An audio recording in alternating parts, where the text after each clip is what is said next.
Goku D'Angelo stares intently down the alleyway in Brooklyn, a glint of gold swinging from his neck as he throws another punch.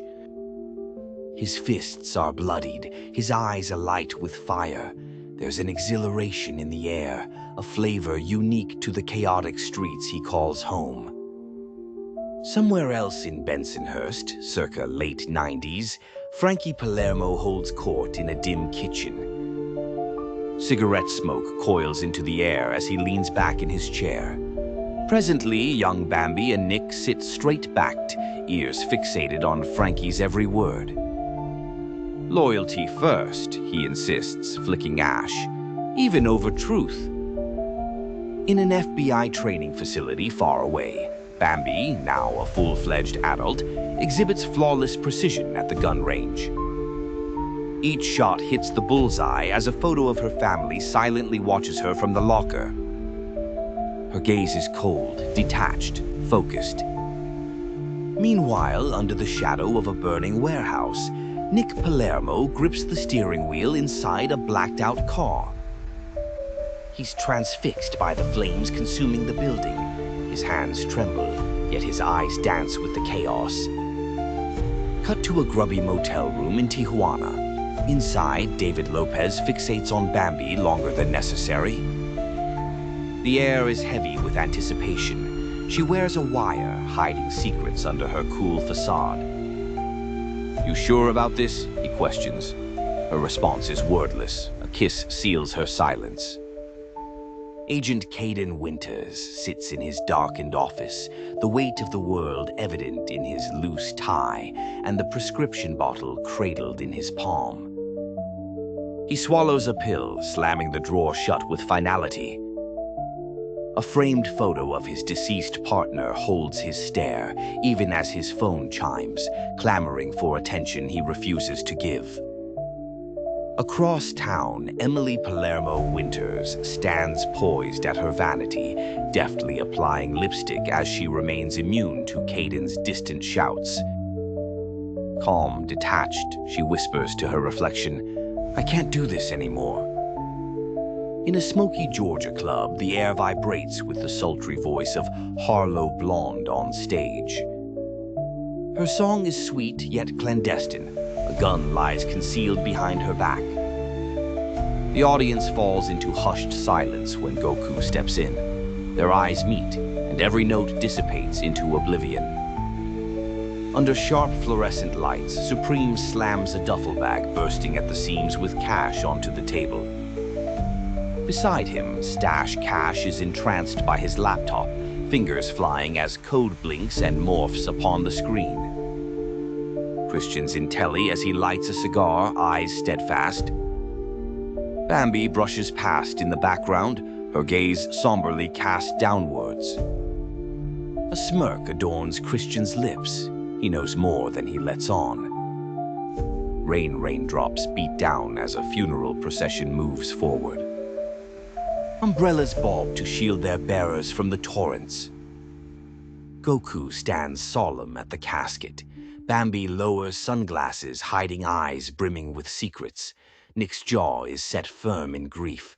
Lopez, distant under a black umbrella, ponders quietly. Emily's solitude is poignantly stark. In stoic acknowledgement, Supreme nods to Stash. Christian's smile remains enigmatic. Neon Noir, Season 1, Mondays, 2 p.m. Central. Welcome to the war. Hope you brought a shovel. Bambi's Twisted Tales, Alice's dark descent into Wonderland. They called her Alice, but in the streets they knew her as Al, a broken little thing with a switchblade in her garter, eyes like a lost angel, and no soul left to pawn. She wasn't some precious blonde skipping after rabbits. She was a runaway, 16, crack-den dropout, sold for a hit by her own mother. She knew the alleys of Wonderland like the back of her bruised hand. The White Rabbit?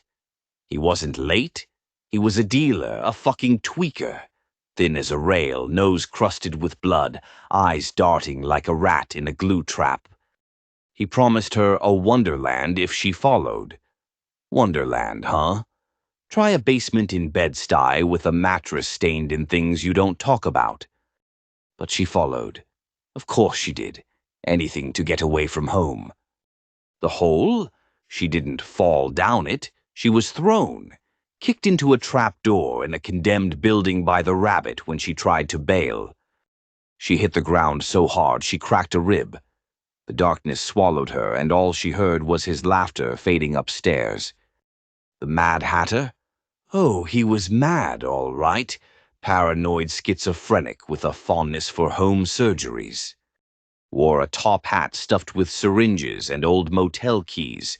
Had this little tea party where he served fentanyl tea. If you didn't drink it, he'd cut you. If you did, you might not wake up. He liked to carve smiles into people's faces so they'd always be happy at his table. The Cheshire Cat. He wasn't cute. He was a pimp. Sleazy, charming, tattooed from his eyelids to his fingernails. The grin was a Glasgow smile he earned in a Jersey bar fight. He had girls in every borough.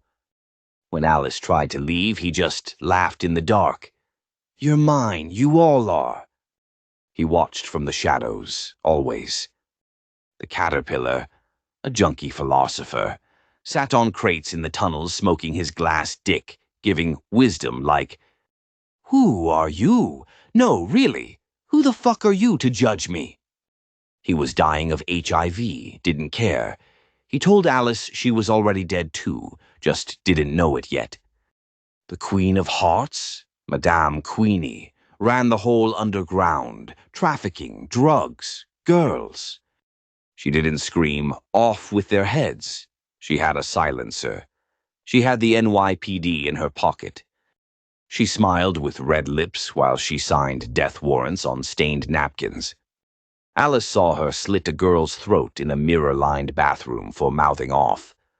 Alice's choice. One night, after the Hatter tried to sew her mouth shut for being disrespectful, Alice snapped. She took his scalpel. She didn't stop cutting till he stopped screaming. She wiped the blood on her face like war paint, crawled out of the tunnels, found the Cheshire Cat watching, smirking. He clapped slow. "Hatter girl, you're one of us now." She stabbed him too, left him grinning forever. The ending. She never made it home. She didn't want to. There was no home. She became Wonderland. Queenie's empire fell in a series of arsons and stabbings. Nobody knew who did it. Except the street kids who whispered about the White Queen, a ghost in blood-stained lace who knifed pimps and dealers in the dark. They said if you listened at night, you'd hear her voice. "Welcome to Wonderland. Ain't no fucking fairy tale." They never found her body. Or maybe they did. Maybe she's still alive, watching, waiting. Because Wonderland never ends. It just waits for the next lost soul. For more Bambi's twisted tales, subscribe and hit the like button.